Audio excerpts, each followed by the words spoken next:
Hello friends, welcome to our YouTube channel. 29 जनवरी 2021 के MCQs ready है, तो चलिए स्टार्ट करते हैं। First question, which of the following statement is or are correct about India specific findings of the inequality virus report? First, India's informal sector was relatively hit worse than other sectors during lockdowns. Second, India saw digital divide worsening inequalities. And third, the unemployment rate among women has reduced in lockdowns due to opportunities to work from home. तो चलिए देखते हैं correct answer क्या होगा। Correct answer is A 1 and 2, third is incorrect.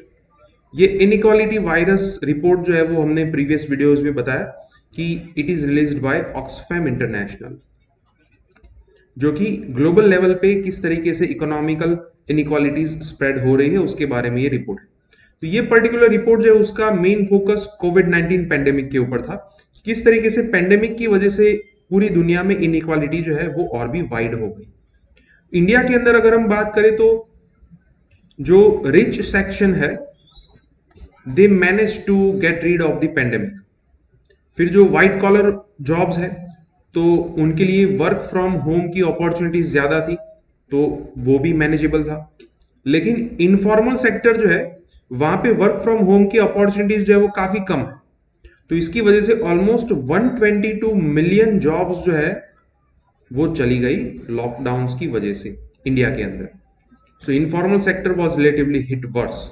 ये first जो है वो करेक्ट हो। सेकेंड जो है वो भी करेक्ट है। It talks about education.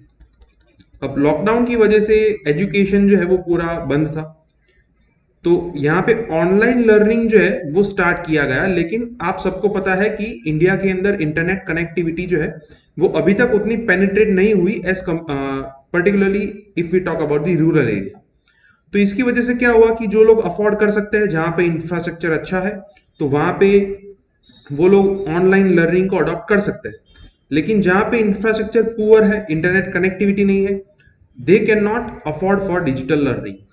तो इसकी वजह से क्या क्रिएट हुआ? Digital divide between urban and rural. So इसकी वजह से इनइक्वालिटी जो है वो और भी बढ़ी। थर्ड जो है वो इनकरेक्ट। अगर हम वुमन के अंदर अनएम्प्लॉयमेंट की बात करें तो it was 15% before lockdown. Lockdown की वजह से ये परसेंट जो है वो इंक्रीज होके हो गए 18%। So unemployment rate among woman has increased. यहां पे ये लिखा है इट हैज रिड्यूस्ड, इस वजह से ये थर्ड जो है वो इनकरेक्ट होगा। Answer is A 1 and 2। तो ये कल के न्यूज़पेपर में आर्टिकल था which talks about inequality and recently it was reported by this particular report. Second question, which of the following statement is or are correct about long term repo operations? LTRO. First, it is a tool that allows banks to borrow 1 to 3 years of funds from RBI at the repo rate in exchange of government securities. Second, recently RBI introduced this tool to incentivize banks to lend to NBFCs, that is non-banking financial companies. So the correct answer is B, second only, first is incorrect. अब देखिए long term repo operations का मतलब क्या होता है, तो यहां तक जो एक्सप्लेनेशन था वो करेक्ट है कि ये एक ऐसा टूल है जिसकी मदद से बैंक जो है वो आरबीआई के पास से फंड बोरो कर सकते हैं लॉन्ग टर्म ऑपरेशन के लिए, मतलब कि 1 से 3 साल के लिए। वहां पे इंटरेस्ट रेट क्या होगा? At the repo rate. ये जो है वो पूरा गलत है कि यहां पे in exchange of government securities नहीं है, it is an unconditional borrowing, right. तो फर्स्ट जो है वो इनकरेक्ट होगा। अब ऐसी ही एक रिलेटेड टर्म है जिसे कहते हैं targeted long term repo operation. अब ये targeted long term repo operation जो है उसे क्या कहते हैं?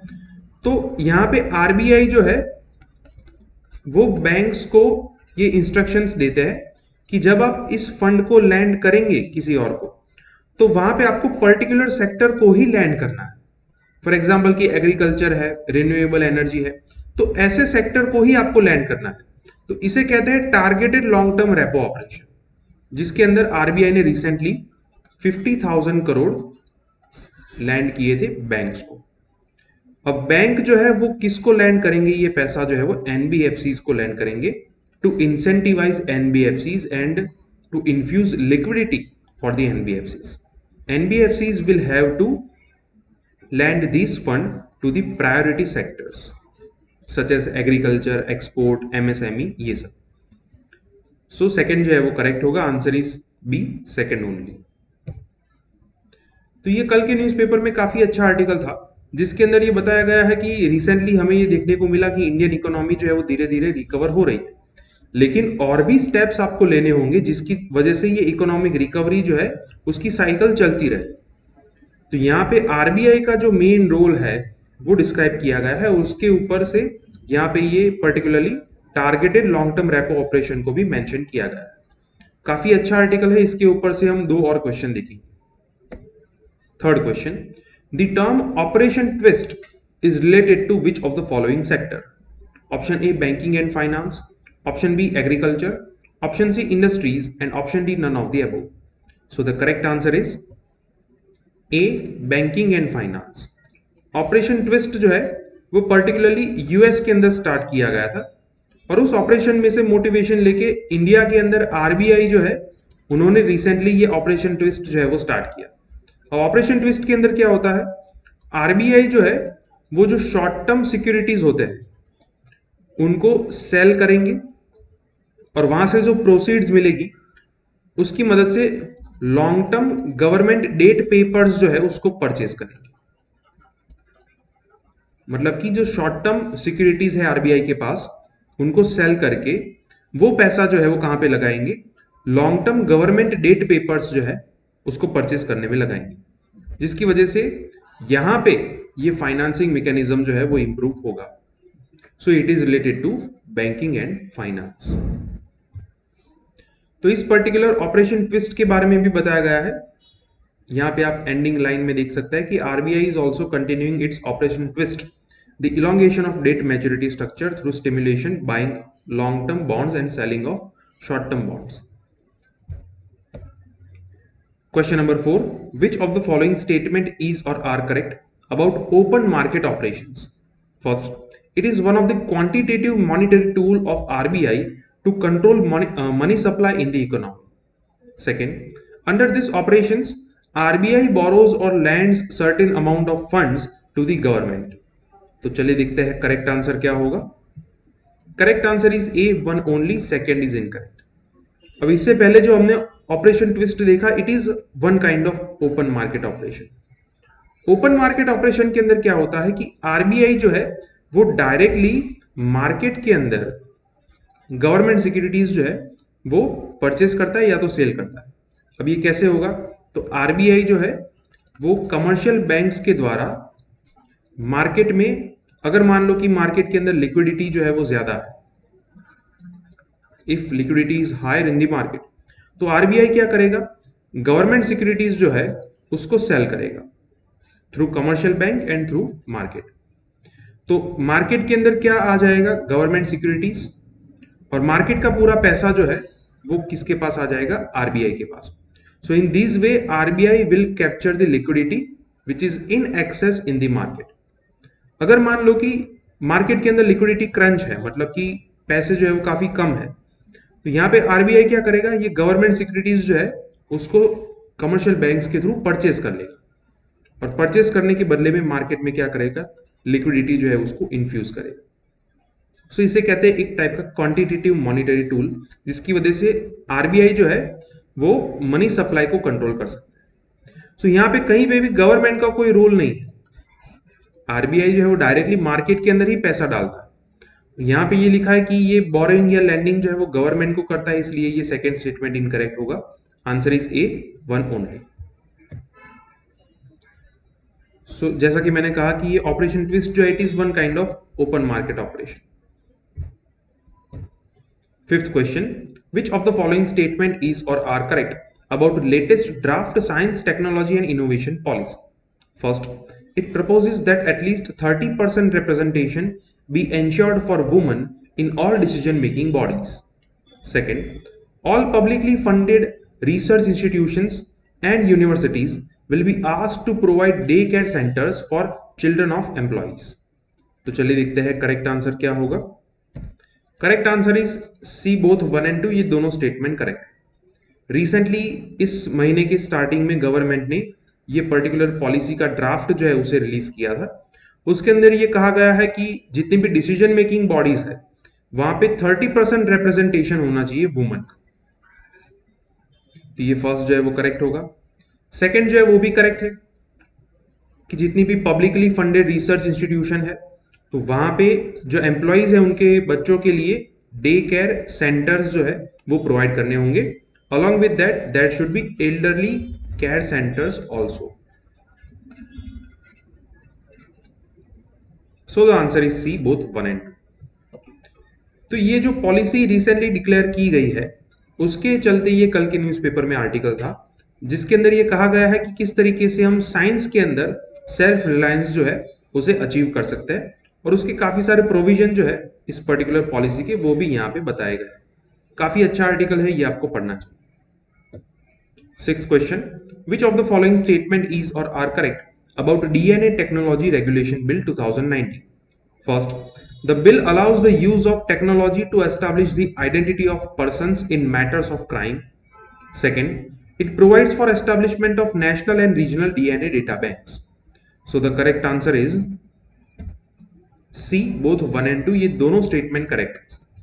ये पर्टिकुलर बिल के ये दो मेन प्रोविजंस है जिसके अंदर सबसे पहले ये कहा गया है कि क्रिमिनल केसेस या फिर इमिग्रेशन एमिग्रेशन ऐसी काफी सारी लंबी लिस्ट है, उसके मैटर्स में किसी पर्सन की आइडेंटिटी अगर उसको पर्सन को आइडेंटिफाई करना है तो वहां पे डीएनए टेक्नोलॉजी को यूज किया जाएगा, और इसकी मदद से उस पर्टिकुलर पर्सन के डीएनए सैंपल्स जो है वो कलेक्ट किए जाएंगे, और कलेक्शन के लिए नेशनल एंड रीजनल लेवल पे डीएनए डेटा बैंक्स बनाई जाएगी। तो ये दोनों प्रोविजन जो है वो करेक्ट है। Answer is C, both 1 and 2। अब ये पर्टिकुलर बिल जो है वो काफी कंट्रोवर्शियल है क्योंकि ये बिल जो है वो अभी पार्लियामेंट के अंदर स्टैंडिंग कमेटी जो है वो रेफर कर रही है। उनके द्वारा भी ये रिपोर्ट दिया गया है कि इसकी मदद से किसी पर्टिकुलर कम्युनिटी को टारगेट किया जा सकता है। तो इस वजह से पर्टिकुलरली कोई अपोजिशन पार्टीज जो है, काफी सारी अपोजिशन पार्टीज इसका विरोध कर रहे हैं डीएनए बिल का। Seventh question, which of the following statement is or are correct about collegium system? First, collegium is a forum which decides on matters of appointment of only Supreme Court judges. Second, the recommendations of collegium are binding upon the government. And third, this system is nowhere mentioned in the constitution. So the correct answer is B, second and third. First is incorrect.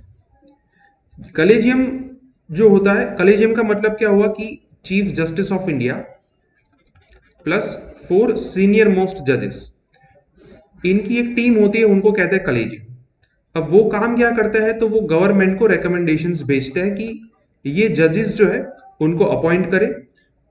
Supreme court and high court दोनों के जजेस की appointment and transfer, ये दोनों functions कौन संभालता है? ये कलेजियम संभालता है। और यहाँ पे ओनली सुप्रीम कोर्ट जजेस लिखा है, इसलिए ये गलत होगा। फिर उसके बाद क्या होता है, अगर मान लो कि उन्होंने रिकमेंडेशन गवर्नमेंट को भेजी, government can only for the first time send back the recommendation कि आप फिर से इसके ऊपर सोच सकते हैं। अगर मान लो कि सुप्रीम कोर्ट की जो कलेजियम है उन्होंने फिर से गवर्नमेंट को वो रिकमेंडेशन भेजी for the second time, so it is binding upon the government, government को उनको मानना ही पड़ेगा। देन गवर्नमेंट ये पर्टिकुलर सजेशंस जो है वो प्रेसिडेंट को देंगे and president will appoint these जजेस। So this system is nowhere mention in the constitution, कोई भी अमेंडमेंट भी इसके लिए नहीं किया गया है। It is an evolution of 3 जजेस केसेस, जो 3 जजेस केस है उसके द्वारा ये सिस्टम जो है वो इवॉल्व हुई है। So the answer is B, second and third. So अभी इश्यू ये है कि सुप्रीम कोर्ट जो है उन्होंने गवर्नमेंट को, मतलब वहां पे जो कलेजियम है उन्होंने गवर्नमेंट को रिकमेंडेशंस भेज के रखी है कि इन जजेस का नाम जो है आप प्रेसिडेंट को रेकमेंड करें for their appointment as Supreme Court जज, लेकिन गवर्नमेंट जो है वो डिले कर रहे हैं। तो इसके लिए सुप्रीम कोर्ट ने कहा है कि आप कोई पर्टिकुलर टाइमलाइन जो है वो बनाइए कि इतनी टाइमलाइन के अंदर आपको ये रिकमेंडेशन जो है वो अप्रूव करनी होगी, क्योंकि इसकी वजह से क्या होता है कि जस्टिस जो है वो डिले होता है। तो इस वजह से ये पूरी सिस्टम जो है वो फिर से न्यूज में है। 8th question, the New START treaty is related to dash and dash. Option A, India and Nepal. Option B, India and US. Option C, US and Japan. And option D, US and Russia. So the correct answer is D, US and Russia. New START treaty जो है recently उसको expand किया गया था US and Russia के द्वारा. It is to maintain peace between these two nations और recently उसको एक्सटेंड करने के लिए दोनों कंट्रीज ने इस ट्रीटी को साइन किया है. तो it is known as New START treaty and it is extended for the next 5 years. अब जो दो क्वेश्चन है वो आज के न्यूज़पेपर से. Which of the following statement is or are incorrect about President's address in the joint session of the Parliament? First, the President addresses both the houses at the beginning of the first session after each general election. Second, the President's speech essentially highlights the government's policy priorities and plans for the upcoming years. So the correct answer is D, neither one nor two, because ये दोनों statement correct है और हमें incorrect पूछा है इसलिए answer होगा D, neither one not. तो प्रेसिडेंट जो है वो जब पार्लियामेंट के जॉइंट सेशन में अपना एड्रेस देते हैं तो ये कब देते हैं, तो जनरली ये होता है कि ईच जनरल इलेक्शन, मतलब कि जो लोकसभा इलेक्शन है, जब नई लोकसभा को कंस्टिट्यूट किया जाएगा तो उसका जो फर्स्ट सेशन होगा दोनों का, वहां पे जॉइंट सेशन के अंदर प्रेसिडेंट जो है वो एड्रेस देते हैं. अब उसके अंदर क्या होगा, तो गवर्नमेंट की पॉलिसी क्या है, प्रायोरिटी क्या है, गवर्नमेंट की क्या प्लान है, वो सब चीजें प्रेसिडेंट बताएंगे उस पर्टिकुलर सेशन के अंदर.